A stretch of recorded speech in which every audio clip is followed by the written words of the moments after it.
Hello, ladies and gentlemen. Welcome to Data Talks with Lauren. This is a show where we talk about emerging trends in the data world to enable people to stay informed. Today, we'll be talking about the state of data in Africa, and this involves the people, the data itself, and tools and technologies that are involved. We'll also dive into adoption, challenges, and the best practices that are involved to enable people to actually make use of data so that they're able to make informed decisions in the organizations. Now, today, I'm joined by a guest, and I'm going to introduce him. He is a professor of practice and business information at the University of Denver. He is also an analytics and advisory board member at the same university. He is an MIT and Harvard-trained technology leader with a passion for technology, innovation, and governance. He is a spearheader of data here in Kenya, and his experience spans in the US, Canada, and Africa. He has over 12 years of experience in system analysis and development. He also has experience in database plus data warehouse architecture and implementation. He also has experience in ETL design and development, among others. My guest is also a colleague, a mentor to many, and my boss. Ladies and gentlemen, I'd like to welcome the CEO and President of Pathways International, Mr. Joel Onditi. Joel, karibu sana. Thank you very much, Lauren. It has been a dream of mine to come to your show. I'm really glad you're finally able to make it. Yes. I recall, I think it's been almost a year in the making. Yes. The last time I think you called me, I was traveling. I think I was in Amsterdam when I got your call. Yes. Trying to come out. Then the next time we tried to do it again, you were traveling too. Yeah. You were somewhere in Europe. I forget where that was. Yeah. But I'm glad we're able to make it finally. Yes, I'm glad. Yeah. Thank you so much for coming. Definitely. My pleasure. All right. Yeah. So, Joel, you can dive deep into the conversation. All right. So, we'll start with the data itself. What do you think about the quality of data here in Africa? Well, the quality of the data has been an issue. I must say that's one of the areas that we're noticing a big challenge. Okay. Especially because we are operating in a space where bad data leads to bad results. Yeah. So we're in a data-driven sort of a practice where we always say garbage in, garbage out. Right. So if you're trying to get insights, you're trying to make predictive analytics out of data, it means that if you have bad data, then you're going to have bad results. Right. Right. So one of the things that we're actually doing is trying to really implore our customers and organizations to clean up their data and get good data for them to be able to make good results out of their data. Right. Okay, so closely related to data quality, once organizations decide they want to make use of data, of course they need a strategy, a digital transformation strategy. What will you say about that? No, that's a really great question, Lauren. What you're seeing is that in almost all the boardrooms in today's world, everyone's discussing about digital transformation. But what really is digital transformation? Yes. The way we define it is it's a case where companies are trying to figure out ways to use technology to really grow themselves. Right. And for us, what we really do about that is we're trying to figure out, yes, there's a technology part of it, but what else after that? I'll give you an example. Yes. We work a lot with financial organizations, say banks, say SACCOs, and a lot of them think that if I get a mobile app, then I'm digitally transformed. And we partially agree, but for us it doesn't stop at that. Yeah. Yes, get the mobile app, give your clients the ability to transact on their mobile phones. After that, what do you do with that information? We go a step further. We try to grab that data. We try to use that data to build customer profiles, rich customer profiles, to enable the organizations to really figure out how else can we add value to our customers. Because what we find that is that over time, when you analyze the data that you get as a result of the digital transformation processes, then you are able to come up with very rich insights to really provide some additional value to your customers. Okay. Right. All right. We could shift that focus to the part of security and the laws that are coming up in terms of governing data and making sure that people's data are safe. Right. What will you say about that? Data privacy has become a challenge in today's world. Yeah. You find that we're producing a lot of data today. Yes. I think there's a study that shows that we're probably producing the equivalent amount of data in probably an hour or in a day, which is almost the same in comparison to what we've produced in the last maybe 40 to 60 years. Yeah. So everyone is worried about their data. Social media platforms, Yes. your banks, your doctor has data about you. Yeah. So data privacy has become a big issue. I'm really glad and happy for what even our country, Kenya, is doing with the DPA, with the Data Privacy Act that was recently released, because that has become an issue where the government and authorities are imploring everyone to really focus on ensuring that the data that they're collecting about their customers, one, is kept very safe. Yeah. Two, the customers need to understand who has access to their data. And then three, they need to know why the data is being kept. And it has to be for a reason that is important to them. Yes. So at Pathways International, for example, we really take data privacy very seriously, and we actually educate our customers about data privacy Yes. matters. Yeah. Right. Okay, so we can move on to the people themselves. Okay. And there's a big issue about skill gaps. When we talk about the education of the people, how are they supposed to be aware that whatever information they're putting out there is maybe critical or things like that? What would you say is the state, right, as we are right now, as we're speaking right now? Skills gap is another very, very important item when we talk about data and digital transformation. For me, I look at it in two ways. One, you've talked about the people understanding the state of their own data. Yes. So customers, bank customers, for example, understanding where the data is kept, what someone knows about them, Yeah. and the security of that. Yes. The second aspect becomes a skills gap in terms of digital workers.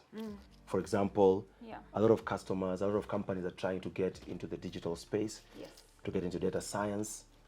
But what we're seeing is a case where there is not enough people to deliver these services. We're looking at people like data scientists. We're looking at robotic process automation developers. We're looking at project managers with the right skill sets, like yourself. Yes. Right, the right skill sets to really deliver this projects. Yeah, and the data. Yeah. Right, and so that's a big challenge for us. What we're doing, for example, again at my company is we are really trying to close that gap. We're doing a lot of trainings locally here in Kenya. We're doing trainings. We're partnering with some of the leading colleges like Strathmore and Riara and Tom Mboya University to offer a lot of these digital trainings to workers. We also have a service that we're calling Digital People, Yeah. where some of our really good resources, we're sharing them with organizations. Yes. So what we're doing is we've come up with this staff augmentation sort of a practice where if a company requires data scientists or data analysts, we have an arrangement where we can rent them out for a short period of time, or even actually give them out completely to these organizations. But to your point, there's a really big skills gap that needs to be addressed. Yes. If we're to see the sort of growth that we're hoping to see in this space. Yeah. And also skill gaps is a problem. Then there's also the problem of cultural indifference in the companies. Yeah, so like people are having pushback in terms of like getting these changes in terms of data and moving forward with these implementations, right? Right. Yeah. Lauren, we have a joke, and I'm sure you've had it before Yeah. at Pathways. We always say, culture eats strategy for breakfast. Yes. You can strategize all you want, Yeah. but if the culture is bad, then nothing is going to move. So for us, culture, again, in terms of adoption, for data science, for data analytics, for digital transformation, culture has really been a key area that plays a role in the adoption process. Yeah. So what you find is that you can have an organization that, yes, they'll go and strategize and say, we want to get into analytics. We want to really use our data to make decisions. But if the culture is not aligned to that, then nothing is going to move. Yes. So part of what we're doing at the moment is we have programs like advisory services for digital transformation units, where we are helping companies to build a center of excellence. Yes. And the goal is just to really drive the culture. It's really hard for you to tell a marketing executive who has been practicing, say, for 20, 30 years, that you want to show them how else they can do their marketing. Yeah. And for us, what we always say is, hey, you know marketing, we know data, we know technology. If the two of us can come together, then we make it, work even better. Yes. So the cultural shift is something that we are really, really working with, but Yeah. it's a really big part of any Yeah. digital transformation process. Yes. Right. Okay, moving on to tools and technologies. First of all, do you think we're at a better place than we were like 10 years ago? I mean, you've worked in this industry for so long. Yeah. So do you think we have progressed in terms of our tools and technologies? I would say yes, we have progressed. The reason I say that is because I remember when I was going out to do my graduate school, I think it was in 2009 in the US. At that point, the University of Denver was the only college offering a pure master's in analytics. Oh, okay. At that time, we only had a handful of tools, of analytics tools. Yeah. I remember, tools like Tableau were just getting started. Microsoft was still struggling with some of the older analytics tools. But in today's world, there's thousands of tools out there. Yes. Open source and commercial tools Yeah. out there. The challenge that we are facing with the tooling is that sometimes when there's too many tools, you get spoiled for choice. Yes. We are consulting with a bunch of organizations locally that are now trying to figure out what is the best tools for them to use. Yeah. We're seeing a case where some of the legacy tools, say that the ERP and CRM systems, are now trying to rebrand and call themselves analytics tools. I'm not going to mention any names, but we are facing situations where an organization wants to use this one tool that they're using for their core implementation and also use it for analytics. And we are telling our customers and would-be customers that, hey, they need to really take a step back and think about their tooling. Yeah. I was looking at a recent survey from Anaconda.com. Anaconda is one of the leading data science companies.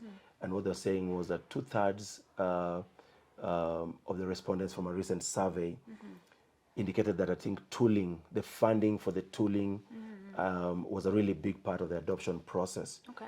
And that just tells you that I think tooling is really critical. Yes. For us, when consulting around tooling, we essentially ask our customers to really think longer term. Yes. What do we want to do today, Yeah. and what do we need to do 10 years from today? Yeah. So whenever we're looking at tooling, we're looking at scalability. Because the hardest thing to do is to scrap off what you've already built. Yeah.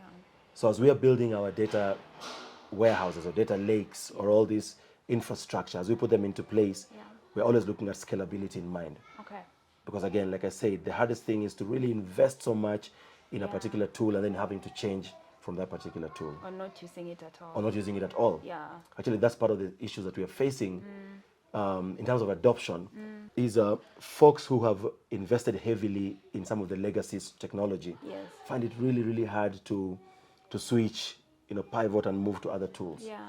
So as we offer our consulting out there, we're really trying to work hard with companies to understand their strategies, to understand where they plan to be 5-10 years from today, Yes. and to align their tooling Yeah. with their digital transformation journeys. Yes.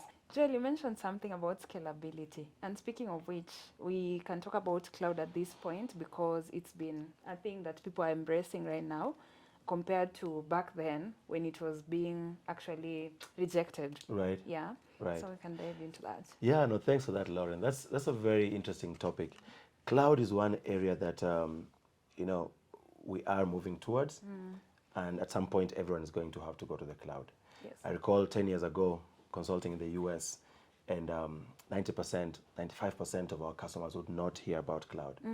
Everyone, of course, feels safe having their resources on premise. Yes. Everyone wants to know that my server is in my basement. Yes. But the challenge with that is that we have to incur the capacity or the cost Yeah. of buying, say, at full threshold. What I mean by that is that you will buy cloud, you will buy server capacity compared to what your peak times demand of you. Yes. But a lot of times you'll not be operating at capacity.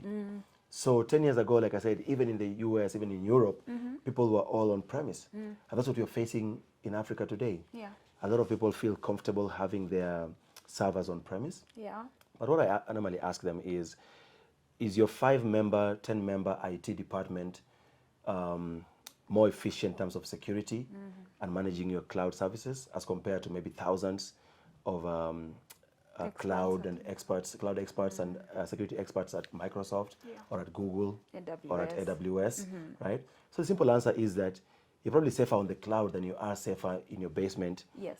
In terms of your servers Yes. and infrastructure. Yeah. So it's a topic that's hard today. And back to what you mentioned earlier, a lot of companies have made investments, relationships with vendors who've provided data centers. Yeah. And so it's difficult to cut off from those and write off the losses. Yes. What we're doing is really working with these customers slowly during the cycles of their servers, renewing their servers and all that, Yes. to slowly move them to the cloud in a hybrid fashion. So they move on slowly, and then ultimately we know everyone's going to get to the cloud. Yeah. Yeah, Okay. So can we move to adoption now? definitely. All right. So one of the challenges facing adoption, I know we've covered some of them while we were just speaking through the interview, but then there comes a big issue with cost. Like what's the data, like the aspect of embracing data comes with so many costs. Right, What should we say about that? right. No, adoption is a challenge. And I think you're right. Everything we mentioned, I think, factors into adoption. Yes. Because we talked about people, skills gap. Yes. We talked about Tools and bad data technologies. that leads to lack of trust, from the results. Spoke about tools and technology. Yeah. Cost is a big aspect because, digital people, they're going to be expensive. I've been speaking to a bunch of chief data officers and digital officers around Africa, and they're talking about a really high attrition level, attrition rate of their digital skills. Okay. In Kenya, for example, we have companies like Google and Microsoft that Yeah. just landed, and they're making resources very expensive. So the costs are pretty inhibitive. Yeah. What we're trying to do is trying to push for a very slow rate of adoption, Yes. proof of concepts, and then slow adoption, slow growth. We're advising our customers to avoid a big bang sort of approach. Because if you say, I want to digitize in 2 months, it's not going to happen. And the whole company at once. And you want to buy all the resources at once, it's going to be really, really hard. Yeah.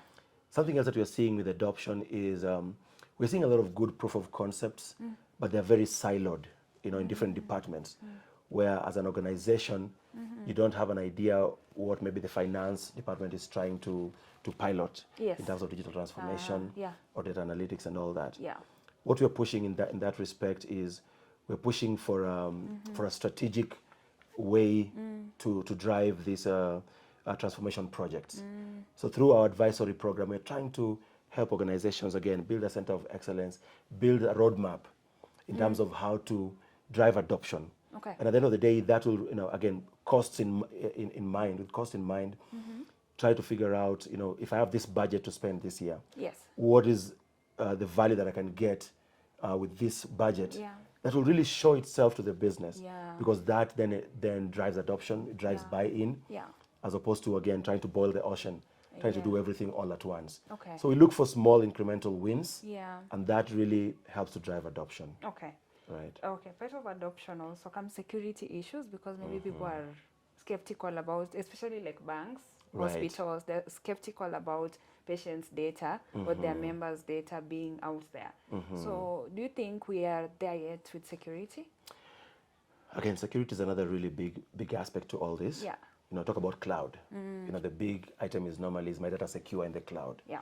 Like I said, 2,000 engineers at Microsoft are better than 10 at a little IT department. Yeah. So again, these are things that we really try to educate and inform our customers around these issues. Yeah. We have a really good program running at the moment, which is an executive masterclass in data transformation and the data analytics and digital transformation. The goal for this class is just to really empower the executives in terms of some of these softer issues, Yeah. like security, showing them how these projects can be done in a very secure Yeah. environment. Yeah. Right? Yeah. We are seeing a big push in terms of cybersecurity programs in the country. Yeah. And all this move hand in hand.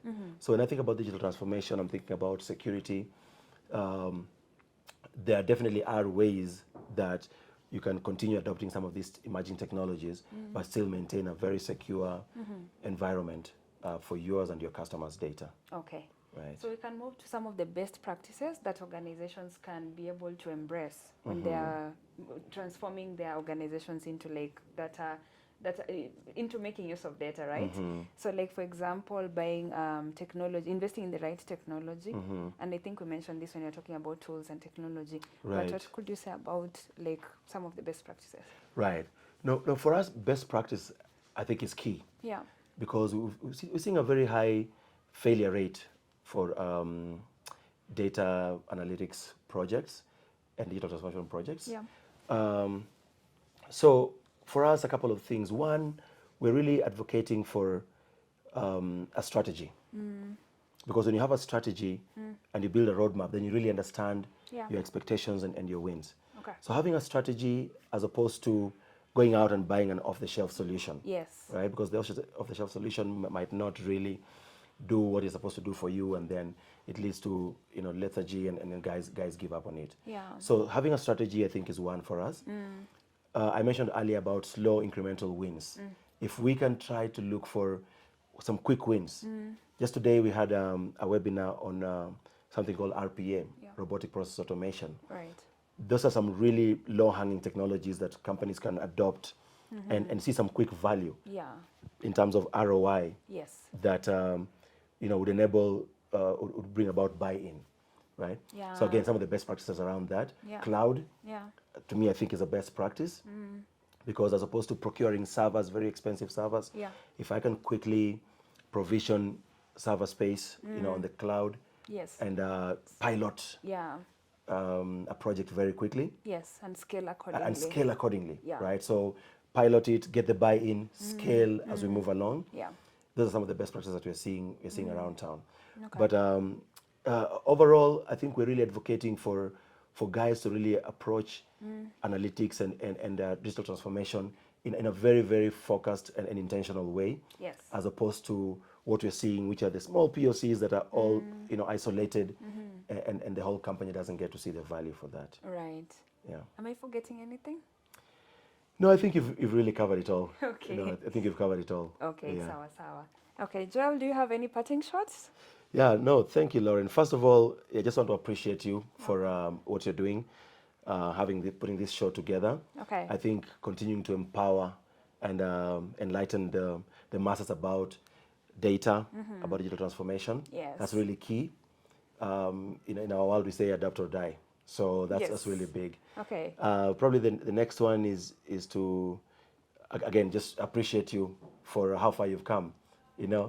Less than 8 years ago, Yeah. you walked into Pathways, very energetic intern, and now look at you. You're running projects for us across the world, literally. Yes. Working on our U.S. customers, some of our local customers Yeah. in Africa.